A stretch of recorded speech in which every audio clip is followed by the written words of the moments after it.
It's the week of April 20th, 2021. My name is Jaden. And I am Marzetta. Welcome to your Ruth Fisher News. Zipline, a company which focuses on using drones to deliver medical supplies, is now delivering coronavirus vaccines to remote areas in Ghana. Soon the company will be providing similar services in other countries too.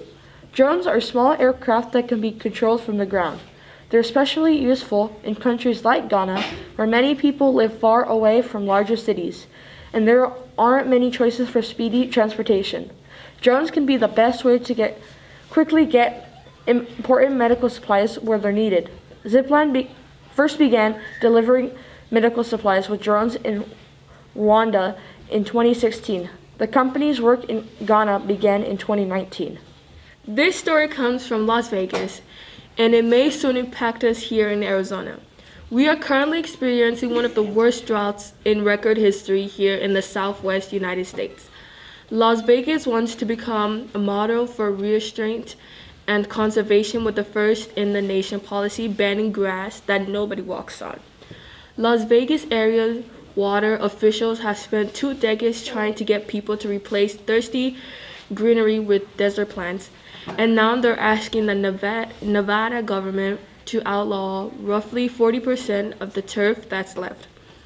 Ornamental grass is a grass that no one ever walks on or otherwise uses in street medians, housing development, and office parks. They say this ornamental grass requires 4 times as much water as drought-tolerant landscaping like cactus and other succulents. By ripping it out, they estimate the region can reduce annual water consumptions by roughly 15% and save about 14 gallons per person per day. Now let's go over to Mr. Dobesh with a weekly update.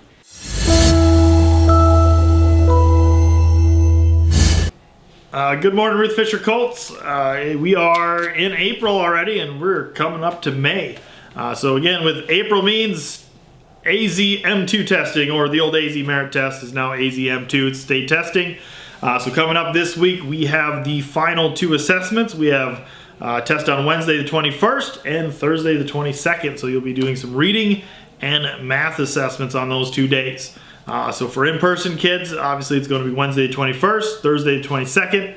Remote students, we're going to be inviting you guys on campus on Friday the 23rd. And then Tuesday, the 27th, will be the 2 days for makeups.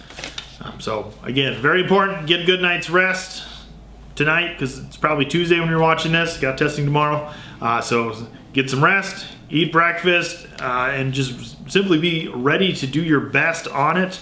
You may not know everything on the test, but we do want you to give it your best ability and do your best. Students, remember, if you see something on campus, you hear something on campus, it's very important for you to speak up, talk to the teacher, talk to administration. So if something's going on that shouldn't be going on, please let us know, because our goal is to make sure you're having a safe campus, and safe means not only physically safe, but also emotional safety. So if there's something going on, you got to share it with us so we can help you out, because our goal is to make sure everybody here feels safe, welcomed, and have the ability to learn to the best of their ability. So with that, obviously continue to follow expectations around campus, everybody. Follow your teacher's directions. That's probably the most important part about expectations. So we're winding the school year down, so keep doing your best, and we'll see everybody around campus. Thank you, Mr. Dobesh. Now let's go to Reese with sports. Welcome to sports. My name is Reese. The Arizona Diamondbacks have started their season with 4 wins and 7 losses, including the most recent loss to the Oakland A's. They start a 3-game series on the road today at Cincinnati.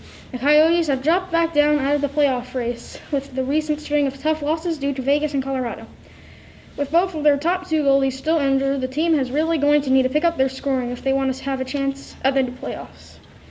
The Phoenix Suns are really the best team in Arizona sports right now. They are holding on the top seed of the Pacific Division. And 2 weeks ago, they beat the Utah Jazz, what could be a preview of the Western Conference Finals. They also set a record last week with 18 three-pointers made in the second half of their game, and a 126 to a 120 win over the Houston Rockets. That's all for sports. See you next time. Thank you, Reese. Now here's Gabriel with entertainment news. Welcome to Entertainment News. I am Gabriel. A couple of new movies are coming out over the next couple of months, are starting to get some attention. First up is the new Disney movie, Cruella.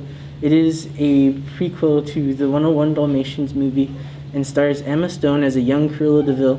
It will be rated PG-13, so it may not be appropriate for young viewers. It comes out on May 28th. The next movie that we are going to talk about is Space Jam, A New Legacy. It stars LeBron James and all your favorite Looney Tunes characters. This is one of the most anticipated and longest awaited sequels in recent memory. It is a follow-up to the Space Jam movie starring Michael Jordan from 1996. The movie is not yet rated, but is due out in theaters in mid-July. See you next time with more entertainment news. Thank you, Gabriel. Now let's go over to Joaquin and Aubrey with Joke of the Week. Hello and welcome to Joke of the Week. My name is Aubrey. And I am Joaquin. This week's joke is... What did the punching bag say to the boxer? I don't know. What did the punching bag say to the boxer? Hit me, baby, one more time. Great joke, Aubrey. If you have a joke and would like to tell it on the news, please go to smusd.me/beonthenews and we would love to have you on. See you next time on Joke of the Week. Thanks, guys. Let's go right back to you with Fun Fact Trivia.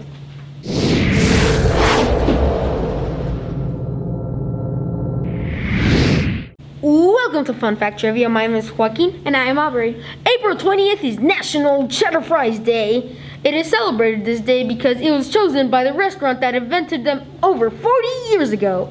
The restaurant first accredited with making fries covered in melted cheese, beef, tomatoes, and jalapenos. It is called Snuffers and it is located in the Dallas, Texas area. This day is an easy day to celebrate. Make a big plate of French fries, cover them in your favorite type of melted cheese, put your favorite toppings on them, and enjoy with your family. Today's question is, how many pounds of cheddar cheese does the average American eat every year? Is it A, 5 pounds, B, 10 pounds? or C, 15 pounds? You have 10 seconds to make your decision.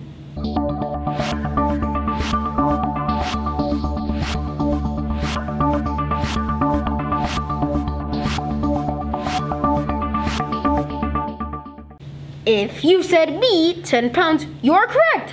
That is just for cheddar cheese, by the way. In total, the average American eats 40 pounds of cheese per year, with about half of that coming in the form of mozzarella, mostly from pizza. See you next week on Fun Fact Trivia. Thanks, guys. Let's go over to Joaquin and Gabriel with This Week in History.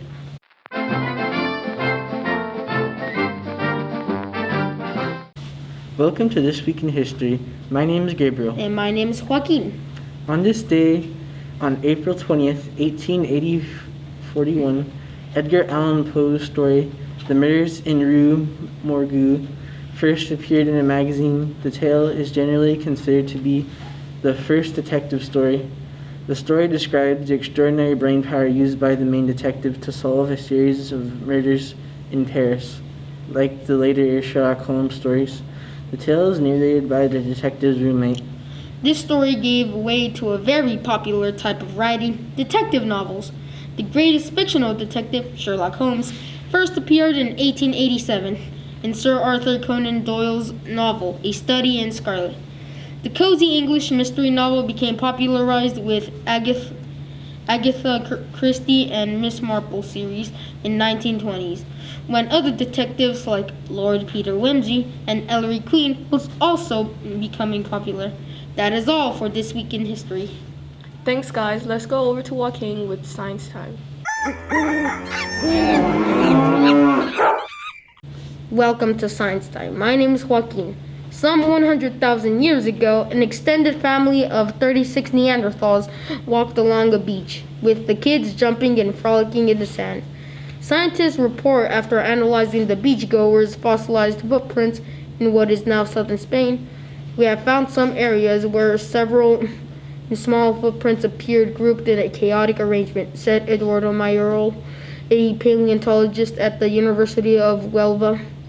The footprints could indicate an area of passage of very young individuals, as if they were playing or loitering on the shore of the nearby waterlogged area. Mayoral told Live Science in an email. In June 2020, 2 biologists discovered the tracks on the beach in Doñana National Park after a period of intense storms and high tides. Only later, Mayoral's team analyzed the prints. Did anyone realize that some were Neanderthal footprints, he said. Nobody recognized the existence of the hominid footprints at the time, which were only discovered by my team 2 months later when we began to study the whole surface in detail. See you next time for more science time. Thanks, Joaquin. Reese is here with Word of the Week.